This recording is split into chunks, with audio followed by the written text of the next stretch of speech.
May the Lord protect. I want to just a background and defend you, but I don't have any actual pre-recorded music. May He always shield you from. Hi, everyone.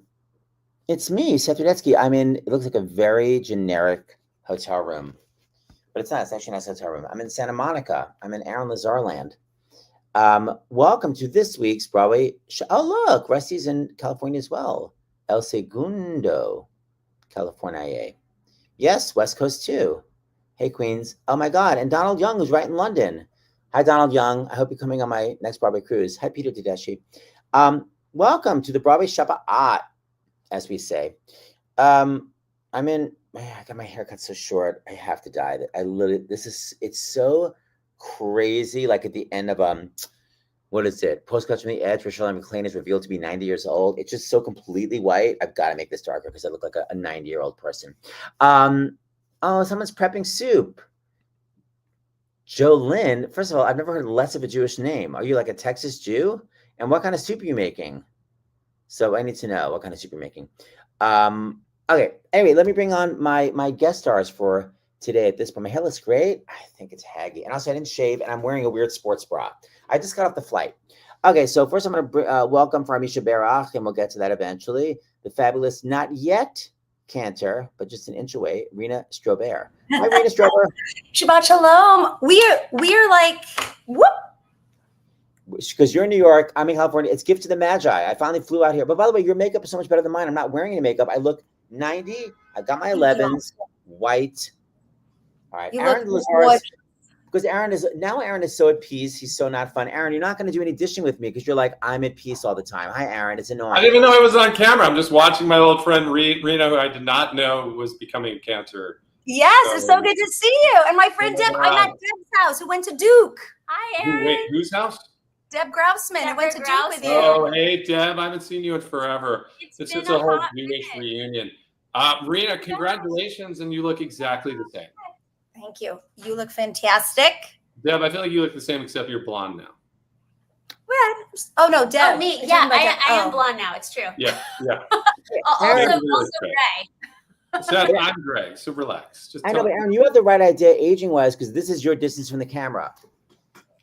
Is it? Why am I? I'm literally a foot away from my computer. I can't get any closer because of this wheelchair. Okay. Wait, the sympathy vote, it's gone at this point, Aaron. I'm moving on. Wait, Aaron, dear, you went to Duke University again with these Jews that are like so Southern. What were you doing at Duke? I know. And what's his name gives us such a bad rap, doesn't he? I don't even know who's from Duke, so I wouldn't even know. David Duke? No, the Trump's main guy, Stephen Miller, is a Duke guy. I think I might be. I'm sure he quote unquote means well. He's ruined. He's ruining Duke right now for everybody. What did you ask me about it though? First of all, why were you there, and what was your major, Aaron Lazar? I was there to go to medical school, and my major was music because they gave me a scholarship to major in music, but then I was taking all the pre-med stuff. But I have a funny Jewish story. So I was like, oh, let's go check out the Hillel house, and got a couple Jewish freshmen together, and we're at the bus stop, and there's this, blonde Southern belle who's just looking over at us. I'm like, oh, she's checking us out. And we were like, she's like, where are y'all going? We're like, we're going to the Hillel Center. And she's like, oh, y'all are Jews? And I was like, Juice? She said, y'all are Jews. And I was like, oh, she's saying Jews. We are. I said, yes, we are Jewish. Yes. It's so funny how certain pronunciations will always stay with you. Rosie Perez was backstage at the Ritz, and she kept saying, has anybody seen my computer? And I was like, computer? I was like, who? Rosie, I was like, you know. Anyway, hey, we have one more special guest star who amazingly just got back from Israel, but her lighting is maybe worse than it even was in Israel. Please welcome the wonderful Judy Gold. Judy Gold.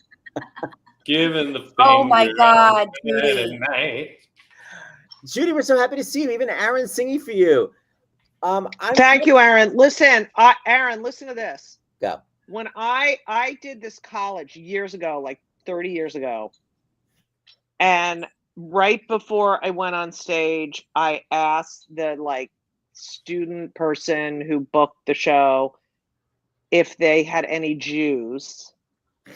And she said, Jews, yes, we have apple juice, grapefruit juice, and orange juice. I swear to God.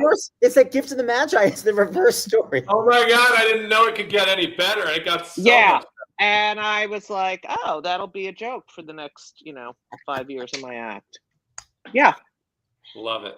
Judy, back from Israel. Seth, please talk to her about that. I can't. I am so thankful to be here and to be breathing, and also that Elisa, who doesn't want to be on camera. Hi, Lisa. Seth says hi. Oh, I have headphones in. Should I take them out?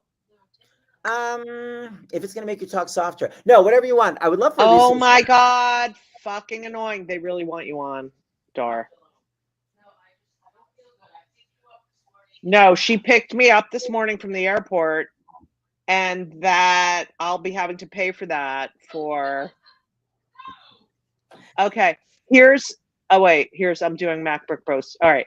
So, yes, Elisa and Henry came to the airport this morning, and Ben had breakfast waiting for all of us, and he told me a little while ago that I have maybe 36 hours left of them being nice to me. Even though you were so close to death in Israel, it doesn't matter. No, 36 hours. Double high. Mm-hmm.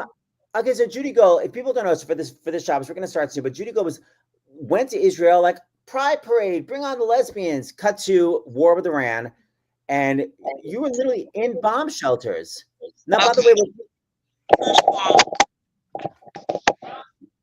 your earbuds are crazy. No.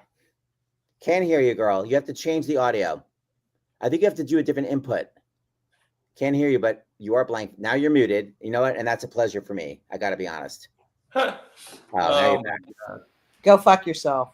Okay. Now you're back, baby. Good job. So you're in the bomb shelter where people like Judy, we heard this joke during the last bomb raid. Oh my God. Seth, it wasn't only the bomb shelter. It was getting smuggled out through Jordan. That was the two scariest parts. Were we were a block away from that huge, when they hit the embassy, and so the coffee shop I had coffee with I had a cappuccino that afternoon, was obliterated. This grocery store was completely, that I went into, gone. There was a liquor store that we went to, and the entire window was blown out, and all the alcohol was in there. Here's the thing: there's no looting there. They got up the next day and they start cleaning up the glass, and they put up signs, "We will be back." They're the most resilient people. It was my 5th time in Israel. I have even more respect and awe for these people than I had before. Wow. The shelter, it was hell. I mean, we heard that. Here's the best part, is that bomb went off, and it was literally around the corner, and then we saw dust coming down, and everyone got up and started running to the other end of the shelter, and I was like, can someone help me up? You just got 2 new hips. Why do you need help up? Knees. I had 2 new knees. I couldn't get up. Like, I was sitting on the ground. I just needed someone to help me get up. It was really, but it was funny. But you've become your mother, by the way. I'm like, all right, I'm going to die because of my knee replacements. But I have to say, I made so many jokes. Thank God I still had a sense of humor. You know what you'll be interested in, Seth? What? So a lot of people, like, you're in the shelter, it wasn't normal. It was like 5 times a night, like, at this point, because it's horrible. But people come down, they have babies that they took out of the crib. A lot of people have dogs there. Good. And they all brought their dogs down. And we noticed that Israeli dogs they're just so chill. They're just come in. No dog is like barking at another dog. Yeah. There's no dog with the like muzzle or a sign that says not friendly. It's like there's none of that shit. It's like they just come in, they're like whatever, they smell each other. There's no like mental fucking caseness like in New York where it's like, oh no, not friendly. There's none of that shit. They're all just like whatever. Because they're raised by Israelis. Right. You think you're going to bark? No. Yeah. You're not going to bark. That's good. It was yeah. I'm so tired. I haven't slept. I just got home this morning. You're so great that you came on this, Judy. I really wanted you to be on it because I wanted people to know that you were safe because you've been posting that you were there, and then I knew you had. And you don't want to say anything. Like I didn't want to say, okay, I'm scared, or once we got to Jordan, I definitely didn't post. That was really scary. Just trying to get over the border was, oh my God, who's the cutest? Trying to get over the border. Hi. Hi. Shabbat shalom. Okay. Shabbat shalom. Shabbat shalom. Getting over the border was hell. Like, why? Like, are they like, who's arranging for you to leave? Like, who says, okay, here's the plan? Who's helping you? Well, I was there on a pride mission with the Ministry of Foreign Affairs. You know who? And I was chosen to go on this mission by Sarah Milgram, who was murdered in DC, with her boyfriend on the 21st of May. She was so excited about going on this trip, and I wanted to go. I was having like, I got some weird feeling like, I don't know if I really want to, and I was like, I'm going and I'm going to honor her. She wanted me to go. So there were 5 of us from America and 5 of us from Canada. And I went to the president's residence and met with his wife on the first night. There was a bunch of, it's all gay. It was all for pride. There was a delegation from Amsterdam there, and then we went to Old Jerusalem. We went to the Nova Festival. We went to the kibbutz. Remember the kibbutz? They were live. They were Facebooking that family. The father had the blood all over his hand, and the kids were like, it's a lot. So there was trauma. Anyway, we went to where all the burned out cars were. And you see that these people are so resilient. They just want peace. They don't gaslight you. They don't say anything nasty about Palestinians or the Gazans. They just want peace. They just want to live their lives. Yeah. There's yellow ribbons everywhere. There's yellow chairs along the highway. Right, we were right there we were right at Gaza. We could hear the fighting. We heard the missiles going off. We heard the shooting. And this guy who survived the kibbutz was showing us. It was unbelievable. It was just unbelievable. It was so emotional. And then all of a sudden we're at Shabbat on Friday night. And there was one time we went into shelter in Jerusalem that I was there on Monday, Tuesday, and Wednesday. We went to Nova and to Beersheba, and then we got to Tel Aviv Wednesday night, and we were there Thursday. We had one day of whatever talks we had planned. We went to the Tel Aviv Pride Center. You still did all this during the bombings? You were still doing stuff during the day? No. The bombing started Friday. Oh, I see. That was before. I see what you're saying. One on Tuesday, but we went to the Tel Aviv, the gay and the LGBTQ center.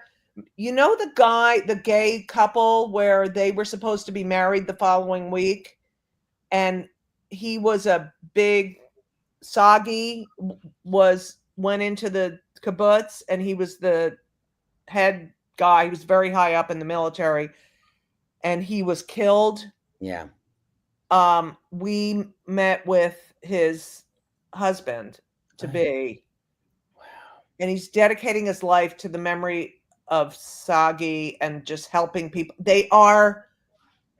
It's like you can't believe these stories. The woman There's who still no bitterness. It sounds like everyone no is bitterness. There's the woman who gave us the tour of Nova. She had her friends who both died. One of them was gay, a lesbian who was about to propose to her girlfriend right after the Nova Festival, and her other friend, this guy, and she was telling us the story and just touching their photos on the, like, she just kept like touching them and telling us the story. And it was just love. She's like, she's an Ethiopian Jew, or an Ethiopian Israeli. I don't even know if she's Jewish, but she was like, there were Muslims here, there were Christians here, there were gay, straight. You could wear this Nova Festival was all about peace and love, and you know, you come to the United States of America, you have these people screaming at you, gaslighting you, and it is not the truth. It is not the truth. It is not even the way these people behave. They want the hostages home and they want peace.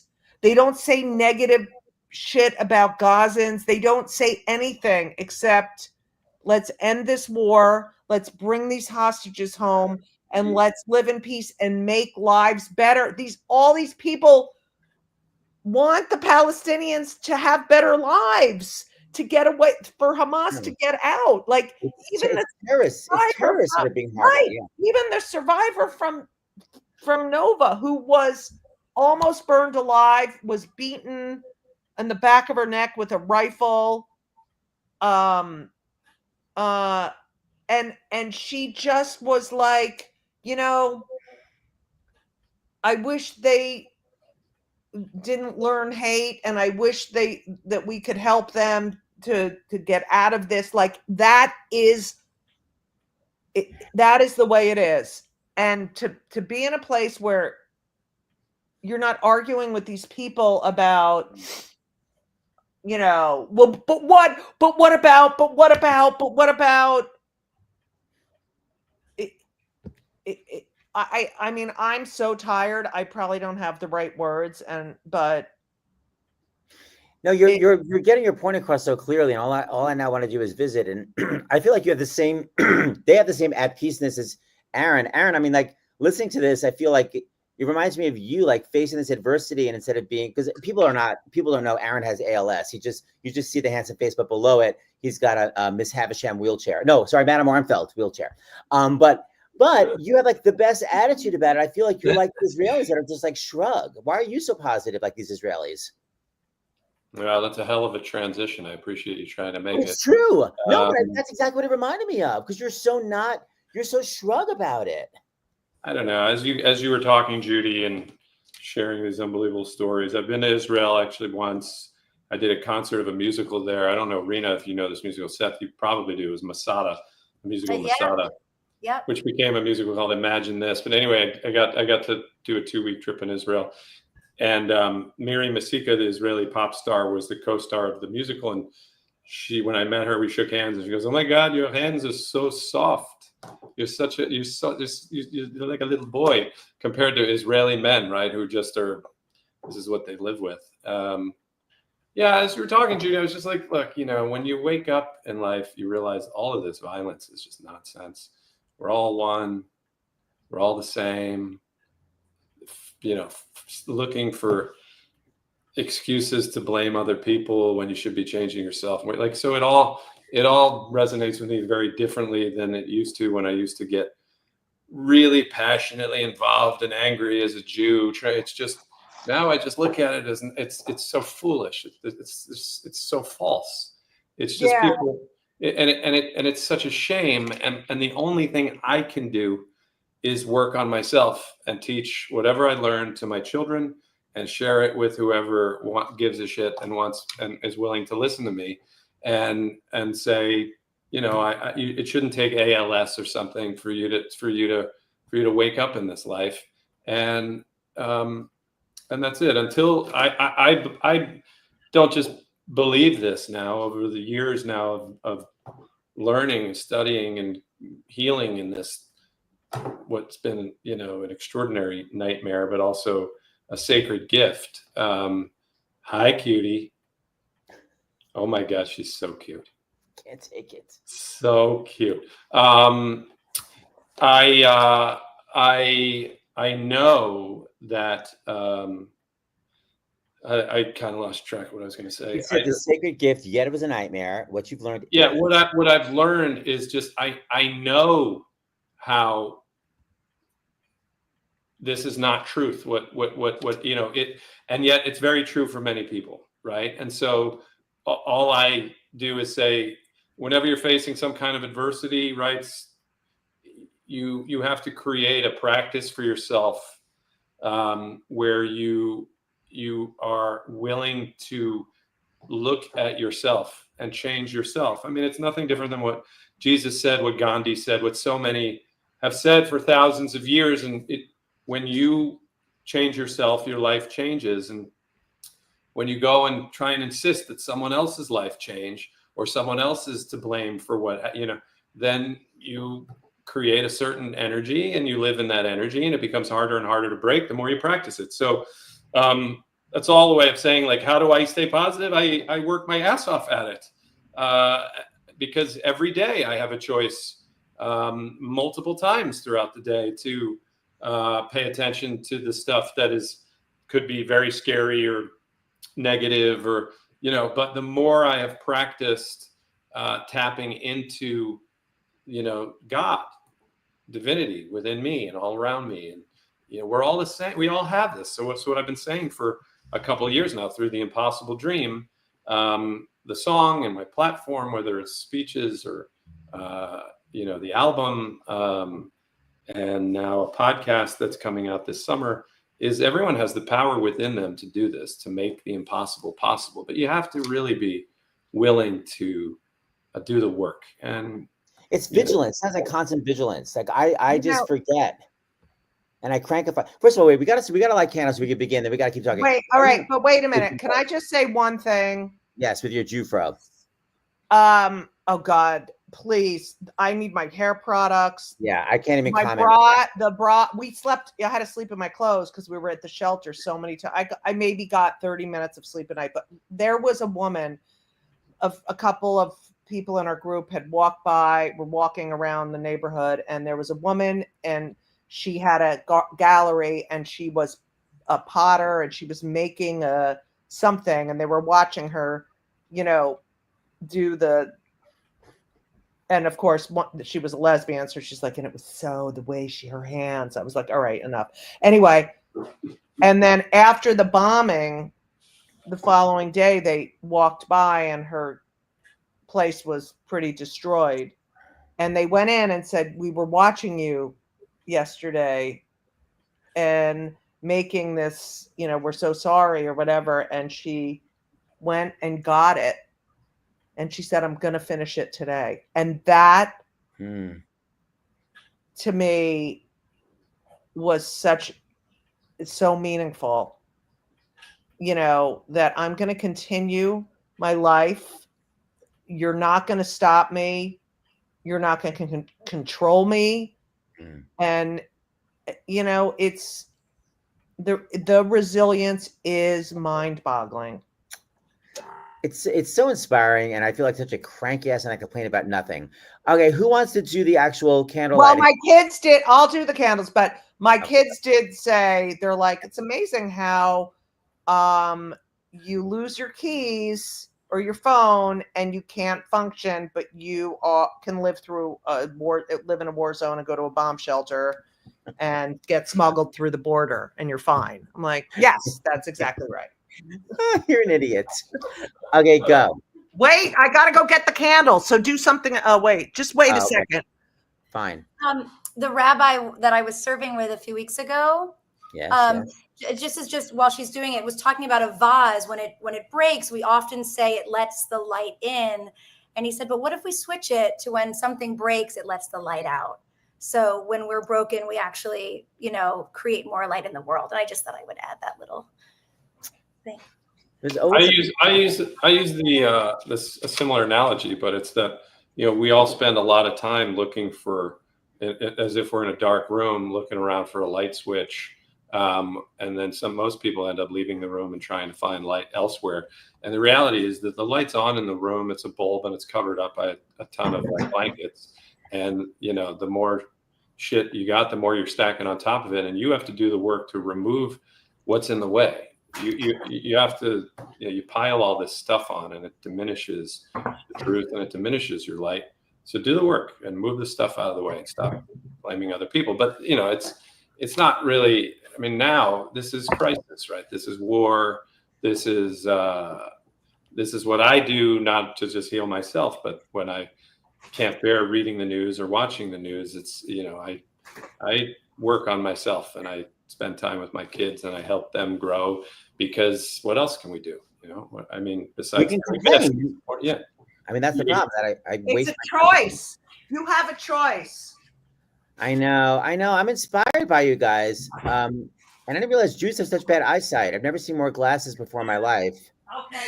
And it's so various degrees. I can't see at any degree. And Aaron, you got rid of yours because you're trying to get a date or something. By the way, Aaron, your birthday is tomorrow. Yeah, thanks, kids. Yeah, my glasses are here, but they're glaring off of my computer. So. You know what? Since it's Pride Month. Yes. Oh, look at that. Wow. Dude. She's shaking it and she's breaking it. I can't believe I'm even fucking alive and awake. Okay. Dar. She doesn't want to come in. Not supportive. You have 36 hours and it's almost up. Okay. Ready? Yes. What? I'm doing the candle, Star. No, you're not singing. Stop. Okay. Ready? Oh, she's coming in. She's coming in. Okay, here she is. Yay.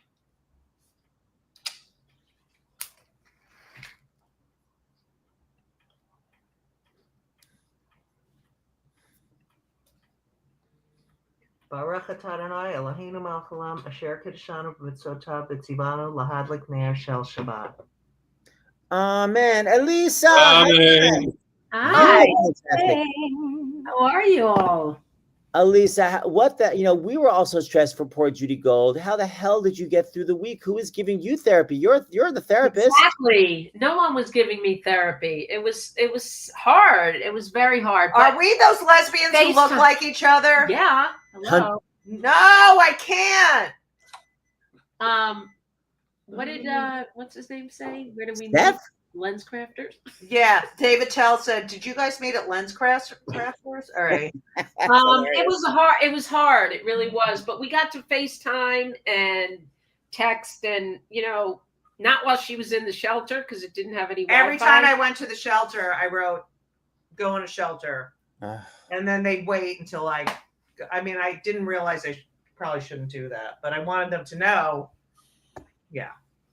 Elisa, now why? Elisa, I saw, I was just browsing and I saw you come up on Maps.com a couple of days ago. Why are you looking? Wow! It just said not sure girlfriend coming back. It was like a whole. It was like a J date. Yeah, it was J date. It wasn't Match. Sorry. So 80s. Okay, I was worried. I was stressed out, and but what can I say? I knew Israel would take care of her, and she would come back. But what she did do is I said, "Okay, we're going in the shelter," and she wrote back, "I vacuumed upstairs and I swept the floor in the kitchen." And I was like, "Okay, great." Well, I Thank wanted it to be nice and clean for you when you came back. Okay. I think maybe counseling. Okay, so next up, we're going to have the bread and the wine bracha. Aaron Lazar, would you like to lead us with your Oprah at peaceness? Sure. Which one do you want to do for? We do the bread first, right? You do the wine first. Wine. Do the wine first. That's what I said. Baruch atah Adonai Eloheinu melech haolam borei peri hagefen.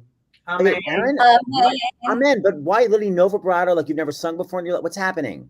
Well, it was a shout out to my grandfather who always did the blessing over the wine, and is 100.5 years old, and I think he's watching right now. And that was a Hi, Grandpa. Irv Lazar impression. Yes. Hi, Irv. I appreciate all that, but people over 100 have vibrato as well. So why could you not? I can give you vibrato if you want vibrato. Just thank you. Okay. So now for the challah, in honor of your grandmother Merman, let's hear a little wine, dear. I mean, Baruch atah Adonai Eloheinu melech haolam hamotzi lechem min haaretz. Amen. Cancer Strober, how did I do? Fantastic. Judy Gold, you didn't lose your belt in Israel. That was great. Right. Everyone still I got was it. in Disaster the musical. You were in Disaster. You know, Judy played opposite. Well, we did our tap dance opposite each other. Yeah. Judy, you were amazing off Broadway. You were also in the Hillary Clinton musical. Okay, now Rena Strober, we're going to bring it down for a moment with a Refuah Shalema. It's what I do best. I bring it down. Wonderful. Rena, when will you finally be a chazan? Well, I'm not sure. I'm actually going to work on my chaplaincy at the same time as my cantorial ordination. So I'm doing them side by side so I can chaplain. So maybe in like 2 years, I'll be ordained, but I can still work as a cantor, which is nice. Now, Rena, you did one of the Misha Barachs for my friend Peter's mom, and so did Lorna, and he just wrote, our prayers are working. Last week, the doctor said my mother was likely cancer-free. This week, they were so sure they removed the tubes from her liver. You heard it, Bat Rachel. Yes, Peter. Woo! And Aaron, we did a Misha Barach for you, and you've never looked better, and your voice still got that spin, girl. Thank you. Thank you. Please keep saying the mission. Yeah, I just said prayers are. Aaron, every week I'm on the Bima, I start with your name. I appreciate that. I will give you my best prayer hands. This is how they work right now. It's all good. You'll be fine. Let me ask you one thing. For that Impossible Dream podcast, because I know you're recording them, but they're not available. Like, can we sort of like pre-sign up for it? Well, just follow us on Instagram, Impossible Dreams Podcast. It's going to be very special. It's very quick plug.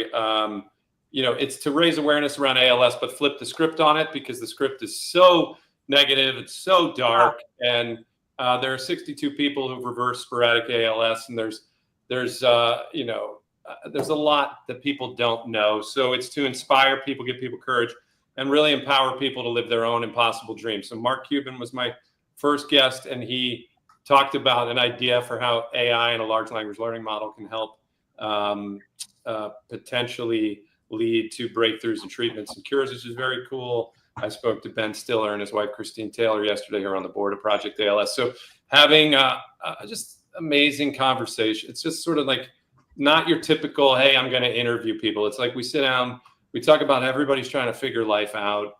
It's about healing. It's about spirituality, and it's. I'm really excited to share it. We'll probably release these in July, August. What a great birthday present for you. By the way, what are you doing for your birthday tomorrow? I'm having some friends over. I invited you over, but you're playing. I'm going to do a game night. Let me ask you something. You're not on one of those weird ALS diets. Like, can you like enjoy your birthday, or you like being annoying? Yeah, no, I've been on a weird diet though for 25. I've been eating healthy since my mom was getting rid of cancer with nutrition. So I've been eating annoyingly. I'm a pretty by the book healthy eater. Well, but I'll eat cake. I'm eating cake. I'm gonna eat cake. Yeah. It's gonna be great. But not a parv cake, because I'll never forget. and not parv for Passover. I can't. No, I think we can figure that out. But somebody can make a lot of money right now if they could really figure out how to make better parv food. Oh, you're not kidding. It's always matzah meal, apple cider vinegar. Okay, so Rena Strober, I'm gonna move you to the big picture, so you get all your focus for the Misha Barach. What the hell? Why'd you just go back? I just moved you. So people sent in the names, and let's hear these Misha Barachs.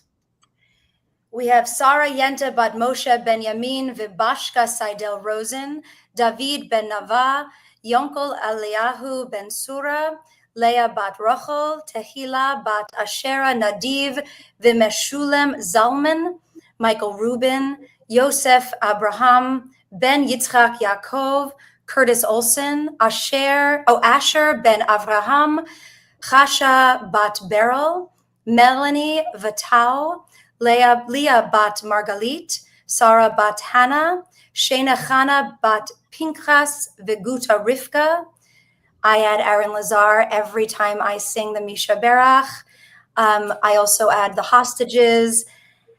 And for my own sake, and perhaps you can connect, my inner child needs a little healing. I think the world's inner child needs healing. We ask for healing of everyone suffering on every side of the Middle East right now. If you have names, please hold their image close to your heart. I like to imagine them in their time of most joy, and we are reinstilling them with joy.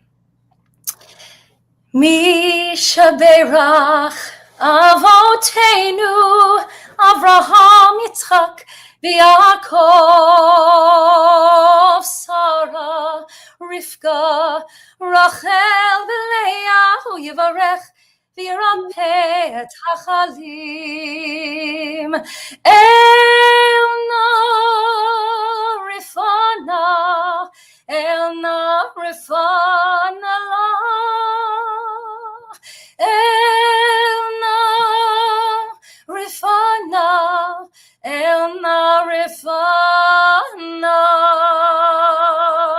Misha Berach Avotenu Avraham Yitzchak V'Yaakov Sarah Rivka Rachel V'Leah Hu Yivarech V'Yirapeh Et Hacholim. May it be so. Wow, beautiful. Beautiful. Always gorgeous.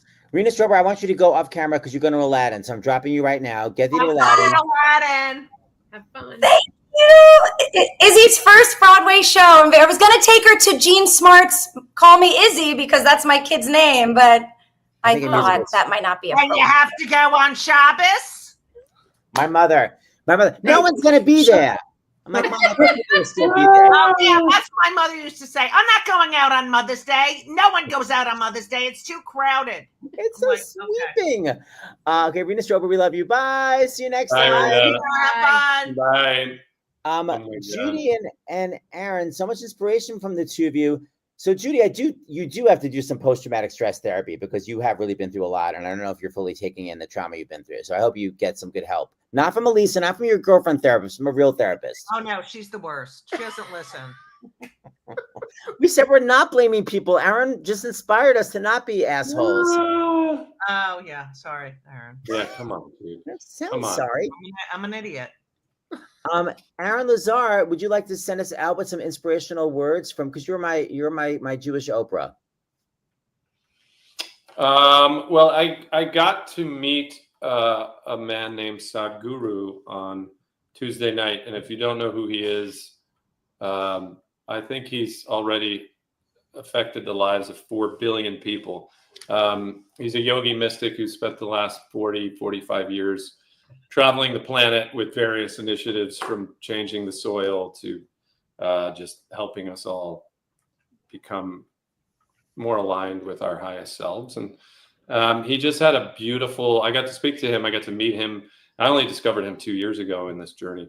And I was blabbing, as I do when I'm starstruck around people, which I just can't stop talking. I knew it was going to happen. And I was like, I only got 2 minutes with Sadhguru. He's the most enlightened human I've ever been in a room with. I meditated with him 2 years ago. It was life-changing and mystical. What am I going to say? And I was like, I just kind of want to sit in his presence and say nothing.